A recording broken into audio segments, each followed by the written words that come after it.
북아프리카에 많은 희생을 안겨준 에볼라.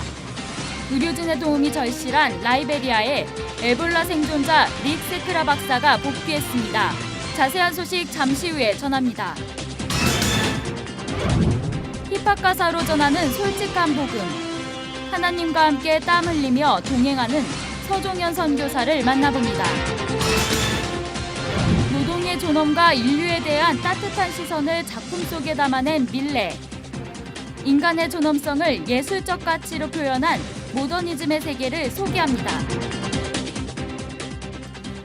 안녕하십니까. 민찬기 목사입니다. 국내에 정착한 탈북자들은 일반 국민에 비해 근로시간이 더 많은데도 불구하고 소득은 훨씬 적은 것으로 나타났습니다. 통일부와 남북 하나재단이 이 같은 내용을 조사해서 발표했는데요. 직종이나 근로 연수를 감안한다 하더라도 소득 차이는 여전해 보입니다. 분단 70주년이 되는 올해 귀가 따갑게 듣는 얘기 중에 하나가 통일인데요. 통일의 열쇠는 거창한 것부터가 아니라 우리 안에 이런 실질적인 불평등 해소에서부터 하나하나 이루어져야겠다는 생각이 듭니다. C채널 매거진 굿데이, 오늘은 2월 11일 수요일입니다.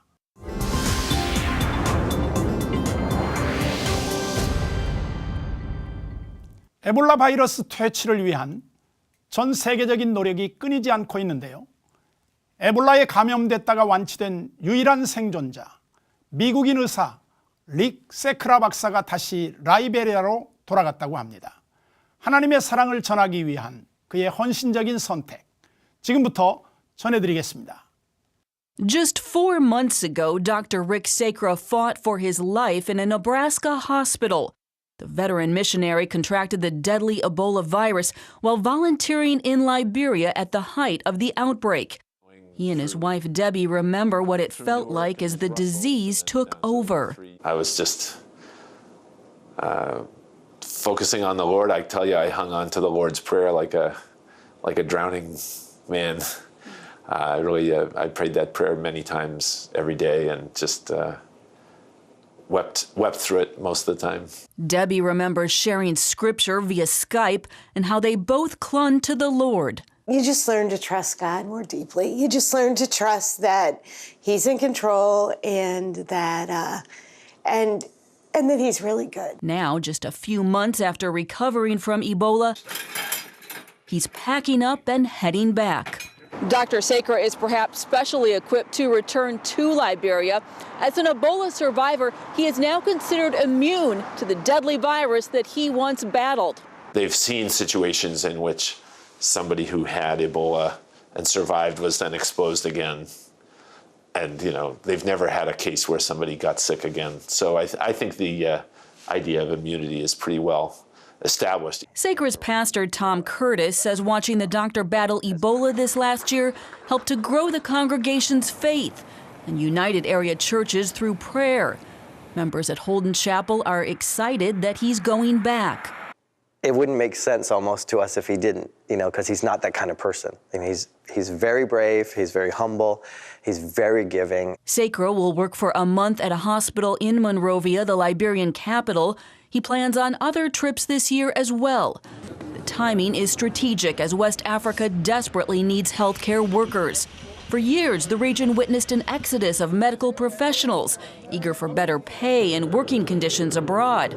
That, coupled with the deaths of almost 500 workers during the Ebola outbreak, has crippled an already fragile system.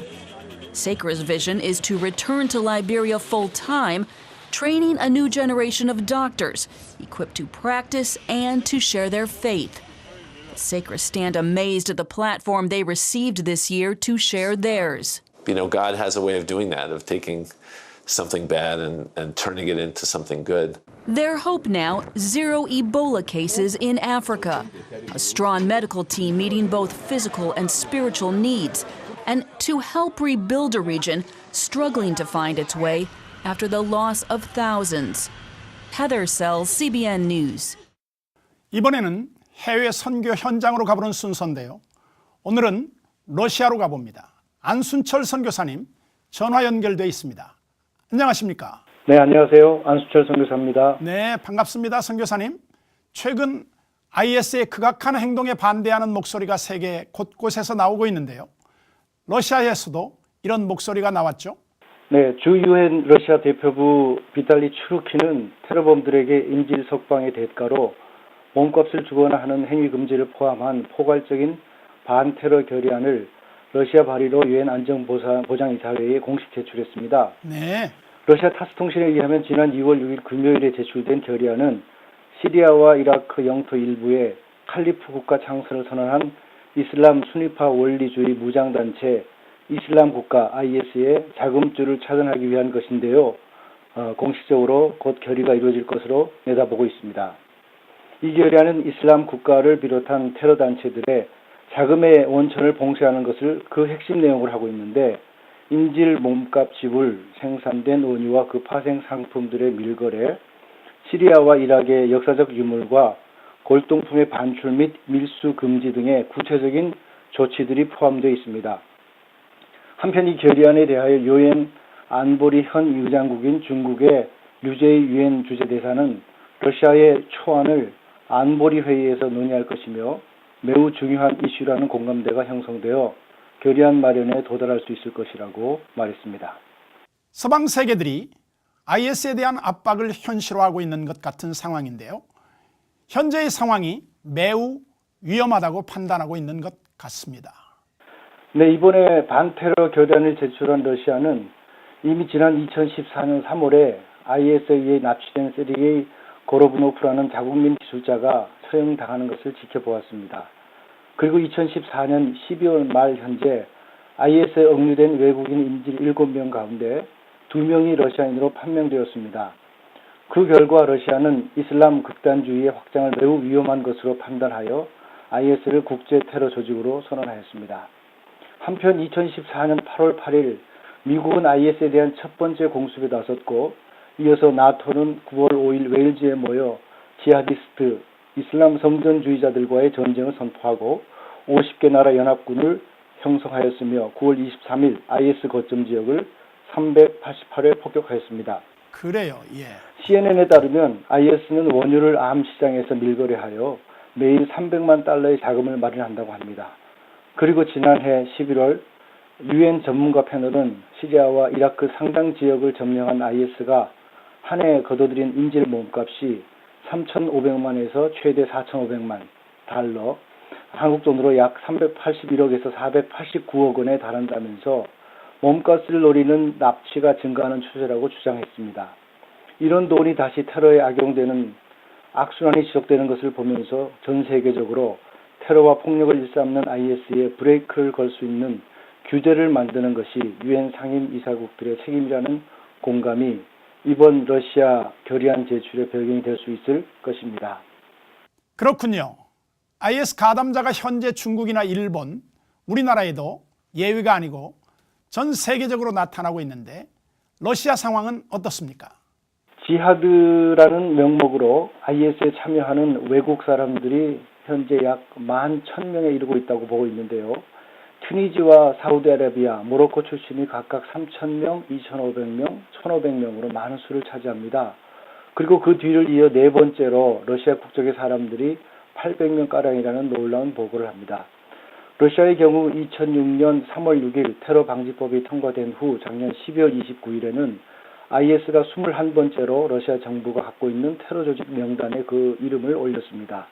이 법에 의하면 러시아가 지명한 테러 조직에 단순 가담만 해도 5년에서 10년의 징역형에 처해질 수 있습니다. 네. 러시아 외무부 장관인 라브로프는 IS가 러시아 국경에 가까워지고 있다고 경고했고 게라시모프 러시아군 참모총장은 IS는 현재 중동에서 이슬람 극단주의자들의 고리 역할을 하고 있으며 그 활동 반경이 넓어져 가고 있다고 주장합니다. 네.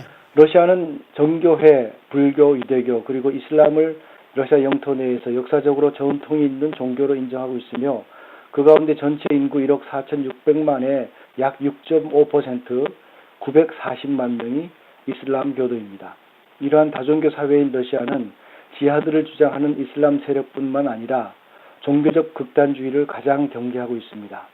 이러한 상황 가운데 전체 인구의 2%를 차지하는 러시아 개신교인들이 러시아를 잘 이해하고 국가와 사회의 바른 복음으로 건전한 영향력을 미치며 지혜롭게 복음을 전하는 것이 어느 때보다 필요한 시점입니다. 기도를 부탁합니다. 함께 기도하도록 하겠습니다. 유엔의 결의안이 국제사회의 질서를 세우는 데 모쪼록 선한 역할을 할 수 있기를 기대하겠습니다. 선교사님, 오늘 소식 대단히 감사합니다. 안녕히 계십시오. 감사합니다.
같은 어려움을 겪은 사람들은 그 유대감이 남다르겠죠.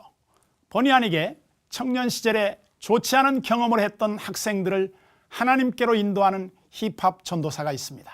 바로 하나님의 래퍼 서종현 선교사인데요. 테마 인터뷰 그레이스에서 만나보겠습니다.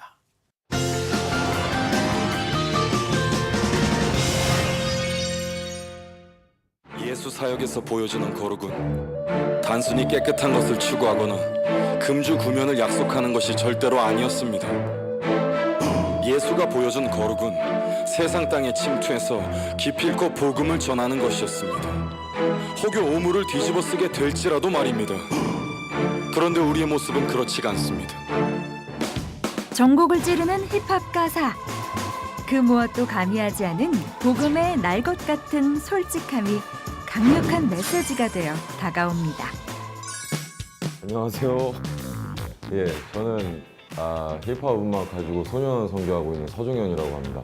반갑습니다. 생각보다도 아이들이 더 불편해하고요. 어른들은 좋아해요. 그러니까 제가 가서 청소년들이랑 호흡하고 소년원 가서도 호흡하고 그러면 뭐 저런 놈이 다 있나 이런 거보다도 자기들의 이제 다음 세대를 위한 기도 제목이 실제로 나타난 것 같다. 이런 좋은 반응이 더 많고요. 제가 일명 소년의 뽀로로입니다. 제가 소년 아이들이랑 각별한 이유는 손은 그렇게 안으로 굽잖아요. 제가 이제 비슷한 과거가 있고 아이들이랑 접점이 많죠. 요 근래에 좋은 사건이 하나가 있었어요. 전상민이라는 친구인데요. 소년원에서 나온 지 한 1년 된 친구예요. 근데 1년 동안 우리가 주기적으로 만났어요. 근데 이 아이가 얼굴도 굉장히 잘생기고 키도 크고 말도 잘해요. 그래서 사내들 사이에서도 인기가 좋았고 자존감이 굉장히 높은 친구였는데 소년원을 갔다 와서 이제 돈을 벌어야 되고 빚도 있는데 이제 자존감이 낮아지는 상태에서 청소를 시작했어요. 처음에 되게 힘들어했어요. 힘들어하면서 좀 더 가진 사람들을 욕하게 되고 내가 없다는 거에서 불편하게 되고 그러는데 우리 많이 나눴어요. 많이 나눴어요. 그 중에서 우리가 무슨 얘기를 했냐면 예수님의 십자가 사건을 예로 들어서 이런 얘기를 해줬죠. 더러운 일은 없고 깨끗한 일은 없는 거다. 옳고 그른 일만 있는 거다. 예수님께서 우리의 죄를 지고 올라가서 우리가 말끔해졌다. 굉장히 단순한 이야기였어요. 근데 이 아이가 그걸 대입해가지고 어떤 이야기를 하냐면 내가 밤에 가가지고 청소를 하면 사원들이 아침에 와서 굉장히 행복하다는 거예요. 내가 행복해진다. 사람들이 행복해지고 나도 행복해진다. 그 아이는 행복을 손에 넣은 거예요. 굉장하다고 생각합니다. 이 아이가 받아들인 것, 그 아이가 지금 기억이 납니다. 아직도 기억에 남은 아이. 그 아이의 마음을 열게 하신 예수님은 먼저 서종현 선교사에게도 찾아오셨습니다. 저는 힙합 음악을 어릴 때부터 했어요. 근데 사람들은 자꾸 그걸 불법이라고 말했죠. 딴 따라다 하지 마라. 그래서 전 주눅이 들어있었어요. 그러다가 이제 군대를 가게 됐어요. 공군을 가게 됐는데 거기서 단체 생활을 부적응 잘하는 걸로 퇴소를 했습니다. 병시병원에서 안 되겠다. 이제 입원 생활을 해야 되겠다. 이렇게 이제 돼서 입원을 생활하게 된 거였죠. 내가 할 줄 아는 게 음악이니까 거기 가면 아픈 사람들 많잖아요. 마음이 아픈 사람들 많잖아요. 그 사람들한테 가사를 써서 줬어요. 되게 좋아하는 거예요. 그러면서 울고 웃고 다른 사람들이 그 다음날 또 와갖고 나한테 또 물어보고 가사 써달라 그러고 아 내가 하는 음악이라는 게 잘못된 건 아니구나. 내가 하는 음악이라는 게 쓸모없지 않구나. 할 수 있겠구나. 그 사람들에게 도움이 되고 싶었어요. 그때 내 마음에 있는 꿈이 자라기 시작했어요. 아픈 사람들에게 쓰러진 사람들에게 힘이 되고 싶다. 정신병원에 예배가 일주일에 한 번씩 열립니다. 그때 교회를 가게 됐어요. 한 3명이 남짓 모인 작은 병실 안에서 정신병원 이제 환자들이랑 그 원목이라고 해야 될까요? 그 목사님이랑 같이 예배를 드리는데 베드로 얘기를 읽었어요. 근데 베드로가 예수님이 날 따라와라 그러니까 뭐 그냥 별다른 말 없이 그냥 금을 버려버리고 따라가는 거예요. 아 나도 이렇게 자꾸 계산하지 말고 예수님 따라가야 되겠다 라는 생각으로 이제 좀 더 적극적으로 가사를 써서 주게 되고 책장에 있는 성경책을 꺼내갖고 갖고 다니면서 아무것도 모르면서 교회 다녀요? 환자들한테 교회 다녀요? 이런 얘기 했다면 실제로 내 차트에 어떤 기록이 있었냐면요. 이 환자가 갑자기 안 그랬는데 오늘 갑자기 성경책 들고 예수 얘기를 하고 다닌다 이런 기록이 있을 정도였으니까 그렇게 해서 예수님을 만나게 됐죠. 많은 게 확 달라졌다기보다는요. 중심은 달라진 것 같아요. 중심, 본질은 달라진 것 같아요. 본질은 없으면 죽어요. 근데 눈에 보이지 않습니다. 공기 같은 거. 네, 저는 그 존재를 알게 된 것 같아요. 무엇이 본질인지에 대해서. 겉모습은 변하지 않았고. 그래서 제가 세상에 있는 것 같아요. 인생의 막다른 골목에서 만난 가장 소중한 본질. 그 후로 서종현 선교사는 개선 없는 믿음으로 하나님의 래퍼가 됐습니다. 청소년들은 다음 세대, 이 나라의 미래를 위한, 이 세계의 미래를 위한 유일한 백신이라고 생각해요. 백신이 스스로를 지켜내지 못하면 백신을 빼앗기면 바이러스 방법이 없는 거예요. 스스로 나는 이 시대적인 백신이다라는 마음을 갖고 있어야 자기 자신을 스스로 지켜요. 내가 해체돼도 내가 소멸돼도 어른들이 해결하겠지. 아니요. 그렇게 가르치면 안 되고요. 내가 잘못하면은 이 사회의 미래가 바이러스에 걸린 게 낫지 않을 것이다라는 사명감을 가지고 청소년이라는 타이틀로 살아가야 된다는 얘기죠. 그래서 청소년들에게 하고 싶은 이야기를 좀 정리하자면 청소년은 백신이다. 그걸 알고 살아야 된다는 거예요. 저한테 하나님은 많은 걸 공급해 주지 않는 분이에요. 그분은 손에 아무것도 가진 게 없다 하더라도 맨손으로라도 내 곁에 와서 같이 땀 흘리고 같이 걸어요. 그게 예수님이 진짜 모습이에요. 나에게 하나님은 그런 분이에요. 같이 땀 흘리고 같이 걸어요. 하나님이 지어주신 그대로의 모습을 회복하도록 말씀을 전하는 래퍼 서종현 선교사. 세상의 가치가 아닌 하늘의 계산법으로 그는 오늘도 솔직하고 직설적인 복음을 들고 희망의 메시지를 전합니다.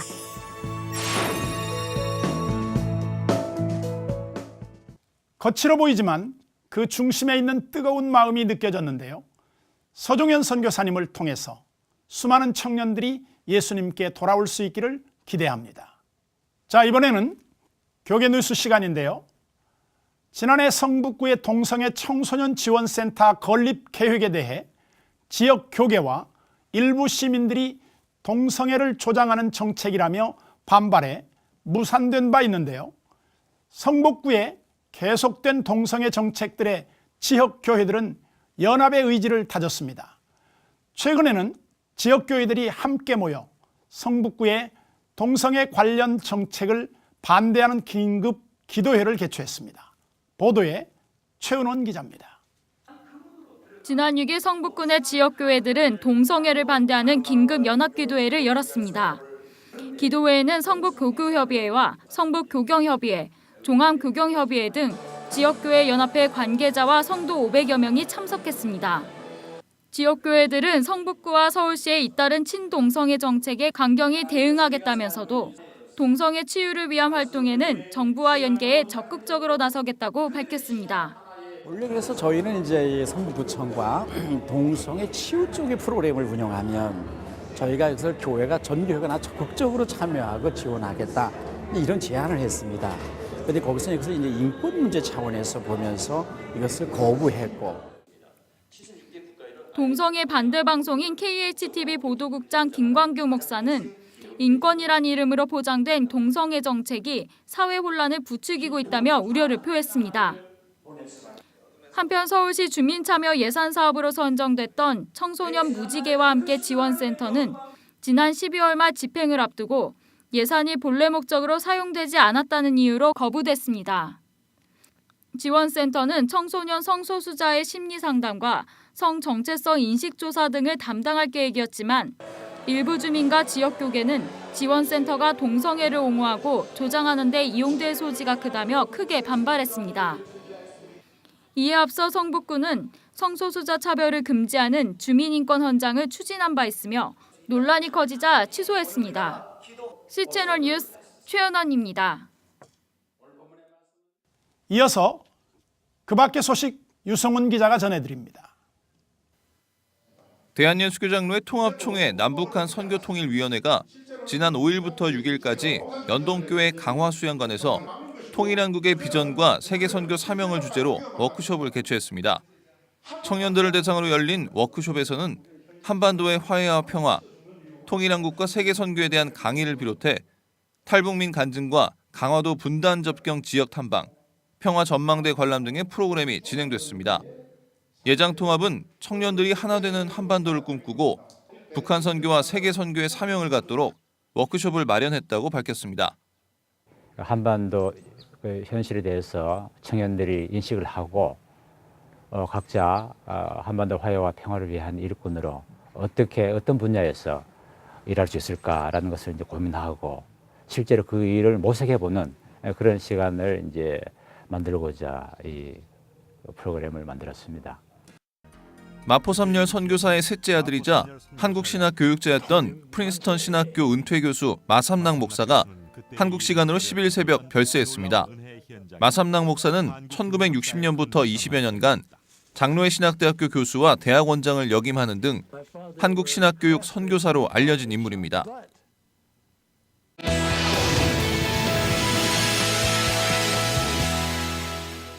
한 주간의 문화가 소식 전해드립니다. 박여명 아나운서 나왔습니다. 안녕하세요. 네, 목사님 안녕하세요. 반갑습니다. 오늘은 어떤 소식을 전해주시겠습니까? 네, 목사님 혹시 만종, 씨 뿌리는 사람 이런 제목을 들으면 뭐가 떠오르시나요? 밀레가 생각됩니다. 아, 그러신가요? 밀레에 대해서 잘 알고 계신 것 같습니다. 네. 제가 오늘 준비한 소식도요, 장 프랑스와 밀레의 전시회 소식인데요. 밀레는 원래 파리에서 초상화가로 활동을 했었습니다. 그러다가 바르비종 지역으로 이주를 하면서 평범한 농촌의 생활, 그리고 농민들의 그런 생활에 관심을 갖게 되는데요. 또 미술계에서는 밀레를 기점으로 모더니즘의 시대가 열리기도 합니다. 제가 전시회 소식 준비해 왔는데요. 지금부터 저와 함께 둘러보시죠. 해질 무렵 멀리 교회에서 종소리가 들려오자 한 쌍의 부부가 일손을 멈추고 기도를 드립니다. 누구나 한 번쯤은 본 적이 있을 법한 만종의 화가 장 프랑스와 밀레. 빈센트 반 고흐와 박수근이 이상으로 삼았던 전설의 화가이기도 한 그의 작품들이 우리나라를 찾았습니다. 밀레 모더니즘의 탄생전은 장 프랑스와 밀레 탄생 200주년을 기념해서 보스턴 미술관에서 4년에 걸쳐 심층적으로 연구하고 기획한 전시입니다. 본 전시를 통해서 밀레에 대해 보다 자세하게 알 수 있고요. 그리고 또 밀레와 함께 활동했던 바르비종파 작품들까지 함께 감상하실 수 있습니다. 밀레 모더니즘의 탄생전은 밀레 탄생 200주년을 기념해 세계에서 가장 많은 밀레 작품을 소장하고 있는 보스턴 미술관이 4년에 걸쳐 연구하고 기획한 전시인데요. 총 5개로 나뉘어 있는 각각의 전시관에서 국내 최초로 소개되는 밀레의 유화 작품들을 만나볼 수 있습니다. 1850년대에 밀레가 활동했던 바르비종 지역에 있었던 화가 윌리엄 모리스 헌트에 의해서 보스턴으로 밀레의 작품들이 많이 들여와지게 되고요. 그리고 또 많은 자선가들에 의해서 밀레의 작품들이 매개가 돼서 보스턴 미술관이 총 170여 정도의 밀레 작품들을 소장하게 되었습니다. 이번 전시회에서는 보스턴 미술관에서 가장 큰 사랑을 받고 있는 밀레의 4대 걸작, 씨 뿌리는 사람, 감자 심는 사람들, 추수 중의 휴식, 룻과 보아스, 양치기 소녀가 최초로 동시에 공개돼 그 특별함을 더하고 있습니다. 특히 주목해볼 작품은 씨 뿌리는 사람인데요. 청색 바지에 적색 웃옷을 입은 남자가 오른손으로 주머니 속 씨앗을 한 줌 꺼내 들판에 뿌리는 이 그림을 밀레는 1840년대부터 여러 번 그렸다고 합니다. 이 작품은 밀레와 같은 농민 화가가 되고 싶었던 빈센트 반 고흐가 10번도 넘게 베낀 명작으로도 유명하죠. 농민 화가가 무엇이었기에 반 고흐가 그토록 밀레에게 주목했던 걸까요? 보통 신이나 이상화된 영웅이 아닌 농부와 농민이라는 아주 보편적이고 현실적인 주제를 큰 단일 캔버스에 인물화로 그려내면서 이게 굉장히 그 당시에 반향을 일으켰던 작품이고요. 또 농부의 얼굴을 보시면은 되게 알아볼 수 없게 익명성이 부여되어 있는데요. 이것은 모든 농부를 대표하는 그런 의미이고 또 농부가 씨를 뿌리는 그 행위에 더 집중하기 위해서 그렇게 그렸습니다. 19세기 중반, 당시 미술계에는 인간을 중심으로 화폭을 구성하는 작가가 없었습니다. 하지만 당시 유행하던 콜레라를 피해 파리 남쪽의 작은 마을 바르비종으로 온 밀레는 달랐습니다. 감자나 콩을 심는 농부의 일이 그 어떠한 활동보다 흥미롭지 않거나 고귀하지 않을 이유가 무엇인가? 그리고 밀레는 농부들과 그들이 처한 현실을 작품으로 표현하기 시작했습니다. 밀레는 파리에서 초상 화가로 활동을 했었는데요. 그 당시에 전염병이었던 콜레라로 인해서 바르비종으로 이주를 하게 됩니다. 거기서 농촌 생활들의 모습과 농부와 농민에게 아주 많은 영감을 받아서 그림을 그리게 되었는데요. 그 당시에 농부와 농민에게 집중해서 그리던 화가는 그렇게 많지 않았고요. 그로 인해서 농민을 사랑한 화가, 그리고 농민 화가라고도 많이 알려지게 되었습니다. 밀레의 작품 25점을 비롯해 바르비종파 화가들의 작품까지 모두 64점을 선보이는 이번 전시회에서는 약 30분간 전문가의 해설을 들을 수 있는 도슨트 프로그램을 만나볼 수 있는데요. 특히 오전 11시에는 어린이의 눈높이에 맞춘 특별 해설도 준비돼 있다고 합니다. 매주 월요일부터 일요일까지 총 5타임의 도슨트 시간이 마련되어 있고요. 특히나 11시 도슨트 타임은 어린이들의 눈높이를 맞춰서 진행되는 도슨트 시간입니다. 그리고 또 저희 오디오 가이드를 통해서 서현진 아나운서의 목소리로 밀레와 바르비종파 화가들의 작품 설명을 같이 들으실 수 있습니다. 미술사에서 모더니즘 시대를 열었다는 평가를 받고 있는 장 프랑스와 밀레. 그는 평범한 농민이나 보잘것없어 보이는 인물을 그림 한가운데 배치하며 당시 미술계의 혁신을 불러왔는데요. 평생노동의 존엄함과 인류에 대한 따뜻한 시선을 그린 밀레의 작품들을 직접 관람해 보시는 건 어떨까요? 르네상스 이후에 무려 400년 동안이나 지속되었던 서양 전통 회화의 틀을 깨고 밀레라는 화가가 농부와 농민이라는 아주 보편적이고 현실적인 주제를 가지고 인간의 존엄성을 예술로 가치로 표현하면서 탄생하게 되었습니다. 밀레와 바르비종파 화가들의 작품이 초기에서 말기에 이르는 순서로 구성되어 있기 때문에 그 화가들이 표현하려고 했던 농부의 삶과 또 퐁텐블로의 자연 경관을 함께 감상하시면 좋을 것 같습니다. 밀레, 모더니즘의 탄생전은 오는 5월 10일까지 올림픽공원 내 소마미술관에서 계속됩니다. 우리가 성경에서 익히 알고 있는 성경 속 인물들도 보이고 맞습니다. 밀레의 작품을 더 깊이 알아보고 싶다는 생각도 듭니다. 네, 그러셨군요. 무엇보다 저는 밀레가 이 콩이나 감자를 심는 농부의 일도 그 무엇보다 귀중하다 이런 말을 한 게 참 인상이 깊었는데요. 인간을 바라보는 따뜻한 시선이 그의 작품에 녹여 있는 것 같아서 참 그 부분이 참 좋았던 것 같습니다. 아직 많이 좀 춥기는 합니다만은 입춘이 지났잖아요. 가족들과 함께 또 지인들과 함께 나들이도 하시면서 이 밀레의 작품 감상해 보시는 건 어떨까 싶습니다. 이어서 문화가 소식도 전해드릴게요.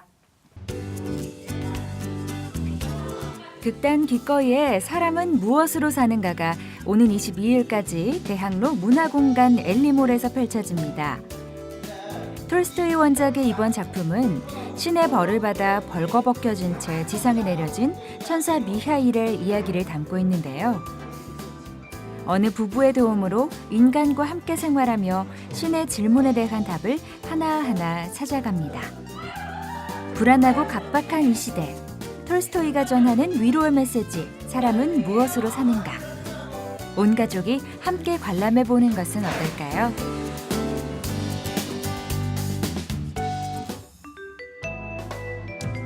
파타고니아에서 만난 하나님. 20일간 칠레 파타고니아를 여행하며 카메라에 담은 사진들을 만나볼 수 있는 사진전 파타고니아 도전이 수원 제1교회에서 펼쳐집니다. 죽기 전에 가봐야 할 지구 10대 낙원 중 한 곳으로 선정되기도 한 파타고니아의 모습을 총 12,000여 장의 사진에 담았다는 이규영 목사는 사진을 통해 담은 세상이 곧 하나님께 드리는 찬양이라고 고백하는데요. 이번 사진전을 통해 우리도 최고의 조각가이자 디자이너이신 하나님을 만나볼까요?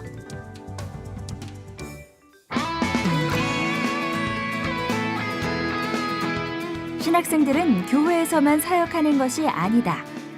세상 어디에서든 어느 시대에서든 복음을 전파하자는 취지로 음악에 관심 있고 재능 있는 신학생들이 모여 만든 앨범 풋송이 발매됐습니다. 앨범 제작을 위해 작사, 작곡, 보컬, 세션 등의 분야에 걸쳐 온 오프라인 오디션도 진행했다고 하는데요.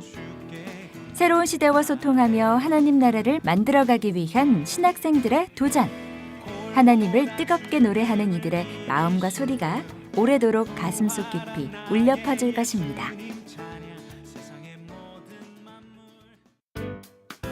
국제구호 개발 NGO 세이브 더 칠드런이 단원고등학교와 시리아 청소년 공동 사진전 서울 자타리를 만나다를 개최합니다. 이번 사진전은 지난해 8월부터 단원고 2, 3학년 학생들을 대상으로 진행된 사진 수업과 함께 요르단 자타리 난민촌에서 생활하고 있는 시리아 난민 청소년과의 사진 교류 결과를 전시하는 자리인데요. 렌즈를 통해 일상 속의 소중한 것들을 새롭게 바라보고 다른 이들의 시선과 삶을 이해하며 자신만의 이야기를 담은 이번 사진전은 청소년들의 가장 솔직한 이야기를 세상에 전달할 뜻깊은 기회가 될 것입니다. 문화를 즐기는 사람들의 공통점은 부지런함이라는 생각이 드는데요. 오늘 소개해드린 여러 소식들이 그런 분들에게 좋은 정보가 됐으면 좋겠습니다. 문화산책 박여명 아나운서와 함께했습니다. 감사합니다. 고맙습니다.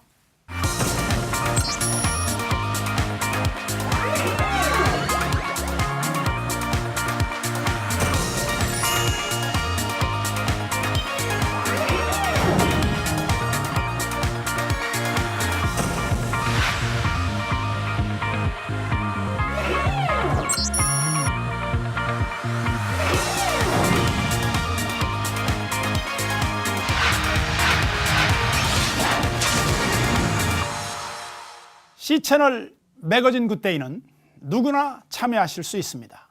아래 전화번호와 이메일로 언제든지 연락 주시기 바랍니다. 인터넷 검색으로도 저희 방송을 다시 보실 수 있으니까요. 꼭 확인해 보시기 바랍니다. 지난 5일부터 독일에서는 베를린 영화제가 열리고 있는데요. 우리나라 영화도 초청돼서 좋은 평가와 많은 박수를 받았다는 소식도 들립니다. 기분 좋은 소식이고요. 오늘 하루 우리도 각자의 자리에서 최선을 다하고 서로를 격려하는 날이 됐으면 좋겠습니다. 저는 여기서 인사드리고 다음 시간에 찾아뵙겠습니다.